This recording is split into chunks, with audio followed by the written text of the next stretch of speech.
પ્રથમ નોરતું ચૈત્ર નવરાત્રિના દિવસે આ મંત્રોથી માં શૈલપુત્રીની પૂજા કરો અને જાણો શું છે આ દિવસે પૂજા કરવાનું સવિશેષ મહત્વ। ચૈત્રી નવરાત્રિના પ્રથમ દિવસે માતા શૈલપુત્રીની પૂજા કરવામાં આવે છે। માં શૈલપુત્રીનું નામ સંસ્કૃત શબ્દ શૈલ પરથી આવ્યું છે, જેનો અર્થ થાય છે પર્વત અને પુત્રીનો અર્થ થાય છે પુત્રી। પર્વતરાજની પુત્રી શૈલપુત્રી કહેવાય છે। માતા શૈલપુત્રીને માતા સતી, દેવી પાર્વતી અને માતા હેમાવતી તરીકે પણ ઓળખવામાં આવે છે। તેણીને પ્રથમ શૈલપુત્રી તરીકે પણ ઓળખવામાં આવે છે। તે નવરાત્રિની પ્રથમ દેવી છે, જેની આ શુભ તહેવારના પ્રથમ દિવસે પૂજા કરવામાં આવે છે। પર્વતોના રાજા પર્વતરાજ હિમાલયની પુત્રી તરીકે માતાનો જન્મ થયો હતો। દેવી શૈલપુત્રીને પાર્વતી, હેમવતી, સતી, ભવાની અથવા હિમાલયના શાસક તરીકે પણ ઓળખવામાં આવે છે।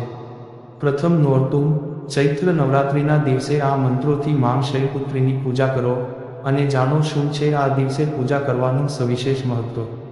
1. ચૈત્ર નવરાત્રિના દિવસે આ મંત્રોથી માં શૈલપુત્રીની પૂજા કરો અને જાણો શું છે આ દિવસે પૂજા કરવાનું સવિશેષ મહત્વ। ધર્મ માં દુર્ગા શૈલપુત્રીની પૂજા કેવી રીતે કરવી? નવરાત્રિના પ્રથમ દિવસનું મહત્વ એ છે કે માં શૈલપુત્રીની પૂજાની શરૂઆત ઘટસ્થાપન વિધિથી થાય છે। તેણી પૃથ્વી અને તેમાં જોવા મળેલી સંપૂર્ણતા દર્શાવે છે। તેણીને માતા પ્રકૃતિ પણ કહેવામાં આવે છે અને પરિણામે તેણી આ સ્વરૂપમાં પૂજાય છે। ઘટસ્થાપન વિધિ એ માટીના વાસણની સ્થાપના છે જેનું મોં પહોળું છે। પહેલા સપ્તમાત્રિકા નામની 7 પ્રકારની માટીના વાસણમાં રાખવામાં આવે છે। હવે આ વાસણમાં 7 પ્રકારના અનાજ અને જવના બીજ વાવવામાં આવે છે। ત્યારબાદ બીજ પર પાણી છાંટવામાં આવે છે। હવે એક કલશ લો અને તેમાં પવિત્ર જળ ગંગાજળ ભરો, પાણીમાં થોડું અક્ષત રાખો અને હવે દોરવાના પાન સાથે 5 રોકડ સિક્કા રાખો। હવે કલશની કિનારે ગોળ ક્રમમાં 5 કેરીના પાન ઊંધા રાખો અને તેના પર એક નારિયેળ મૂકો। તમે કાં તો નાળિયેરને લાલ કપડામાં લપેટી શકો છો અથવા તેના પર મૂલી બાંધી શકો છો।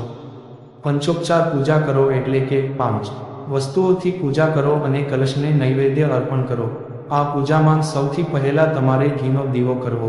હવે ધૂપ સળગાવો અને તેની સુગંધિત ધૂની કલશમાં અર્પણ કરો। ફૂલ, સુગંધ, નારિયેળ, ફળો અને મીઠાઈઓ વગેરે અર્પણ કરો। નવરાત્રિના પહેલા દિવસે માતાને ગાયનું શુદ્ધ ઘી ચઢાવવામાં આવે છે, તો માતા શૈલપુત્રીની કૃપાથી વ્યક્તિને સ્વસ્થ અને ખુશ રહેવાનું વરદાન મળે છે। નવરાત્રિના પહેલા દિવસે દેવી શૈલપુત્રીની પૂજા કરવામાં આવે છે। દુર્ગા સપ્તશતીનો પાઠ કરવામાં આવે છે। પુરાણોમાં કળશને ભગવાન ગણેશનું રૂપ માનવામાં આવે છે, તેથી નવરાત્રિમાં સૌથી પહેલા કળશ પૂજા કરવામાં આવે છે। કહેવાય છે કે માતા શૈલપુત્રીની કથા સાંભળવાથી વ્યક્તિને જીવનમાં સુખ સમૃદ્ધિ પ્રાપ્ત થાય છે। માં શૈલપુત્રીની કથા નવરાત્રિના પહેલા દિવસે દેવી શૈલપુત્રીની પૂજા કરવામાં આવે છે। માતાનું વાહન વૃષભ એટલે કે બળદ છે। માતા શૈલપુત્રીને હિમાલયરાજ પર્વતની પુત્રી કહેવામાં આવે છે। તેની પાછળ એક દંતકથા છે। એકવાર પ્રજાપતિ દક્ષ સતીના પિતાએ યજ્ઞ દરમિયાન બધા દેવતાઓને આમંત્રિત કર્યા। તેમણે ભગવાન શિવ અને સતીને આમંત્રણ મોકલ્યું ન હતું, પરંતુ સતી આમંત્રણ વિના પણ યજ્ઞમાં જવા તૈયાર હતી। આવી સ્થિતિમાં ભગવાન શિવે તેમને સમજાવ્યું કે આમંત્રણ વગર યજ્ઞમાં જવું યોગ્ય નથી, પરંતુ જ્યારે સતી સંમત ન થયા તો ભગવાન શિવે તેને જવાની મંજૂરી આપી દીધી। સતી કોઈ પણ આમંત્રણ વિના પોતાના પિતાના ઘરે પહોંચી ગઈ અને તેને ત્યાં બોલાવ્યા વિના જ એક અતિથિના વર્તનનો સામનો કરવો પડ્યો। સતી સાથે તેની માતા સિવાય કોઈએ બરાબર વાત ન કરી। તે પોતાના પતિનું આવું કઠોર વર્તન અને અપમાન સહન ન કરી શકી અને ગુસ્સે થઈ ગઈ। આ ક્રોધ, અપરાધભાવ અને ક્રોધમાં તેણે યજ્ઞમાં કૂદીને પોતાના પ્રાણ આપી દીધા। ભગવાન શિવને આ સમાચાર મળતા જ તેમણે પોતાના ગણને દક્ષમાં મોકલી દીધા અને પોતાના સ્થાન પર ચાલી રહેલા યજ્ઞનો નાશ કર્યો। ત્યાર પછીના જન્મમાં તેનો જન્મ હિમાલયની પુત્રી તરીકે થયો હતો, જેને શૈલપુત્રી કહેવામાં આવે છે। પ્રથમ નોરતું ચૈત્ર નવરાત્રિના દિવસે આ મંત્રોથી માં શૈલપુત્રીની પૂજા કરો અને જાણો શું છે આ દિવસે પૂજા કરવાનું સવિશેષ મહત્વ। નવરાત્રિના પહેલા દિવસે દેવી શૈલપુત્રીની પૂજા કરવામાં આવે છે। માં શૈલપુત્રીની પૂજામાં સફેદ રંગની વસ્તુઓનો ઉપયોગ કરો। સફેદ રંગ માં શૈલપુત્રીનો પ્રિય રંગ છે। સ્નાન કર્યા પછી સફેદ વસ્ત્રો પહેરો। પૂર્વ અથવા ઉત્તર તરફ મુખ કરીને પૂજાના સ્થાન પર લાલ કપડું પાથરીને મા દુર્ગાનું ચિત્ર સ્થાપિત કરો. માતા શૈલપુત્રીને કુમકુમ, સફેદ ચંદન, હળદર, અક્ષત, સિંદૂર, સોપારી, લવિંગ, નાળિયેર, 16 મેકઅપ વસ્તુઓ અર્પણ કરો.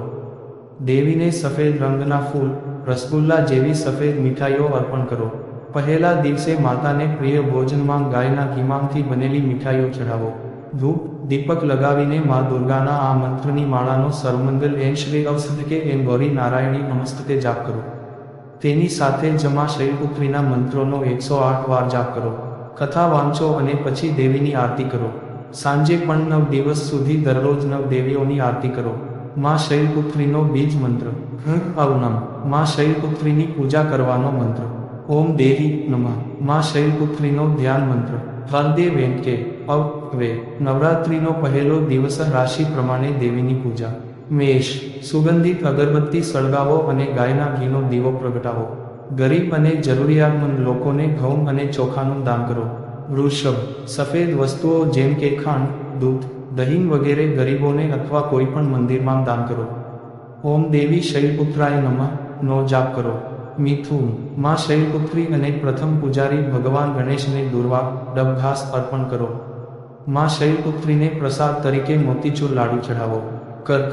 મા શૈલપુત્રી ચંદ્રની માલિકી ધરાવે છે, તેથી કર્ક રાશિના લોકોએ આ દિવસે ચંદ્ર ભગવાનની પૂજા કરવી જોઈએ. આ સાથે ઓમ શ્રમ શ્રમ શ્રૌમ સર ચંદ્રમસે નમઃ નો જાપ કરો. આ દિવસે ધ્યાન કરો કારણ કે મા શૈલપુત્રી મૂળધારા ચક્રનું શાસન કરે છે.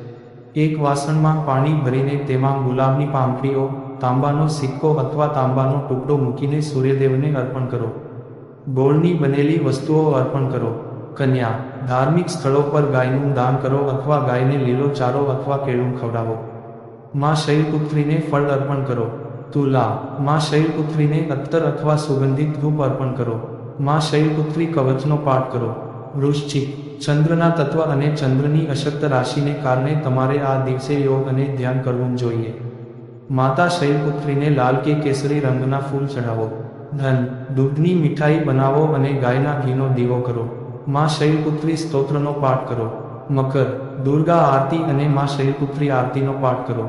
ગરીબ અને જરૂરિયાતમંદ લોકોને કપડાં અથવા અન્ય જરૂરી વસ્તુઓનું દાન કરો. કુંભ.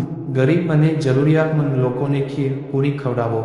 આળસુ ન બનો અને તમારી આસપાસના વાતાવરણને સ્વચ્છ અને સકારાત્મક શૈલપુત્રી રૂપેણ સંસ્થિતા. મીન. મા શૈલપુત્રીને ગોળથી બનેલી મીઠાઈઓ અર્પણ કરો અને શુદ્ધ દેશી ઘીનો દીવો પ્રગટાવો. મા શૈલપુત્રીના સ્તુતિ મંત્રનો જાપ કરો. યા દેવી સર્વભૂતેષુ મા શૈલપુત્રી રૂપેણ સંસ્થિતા.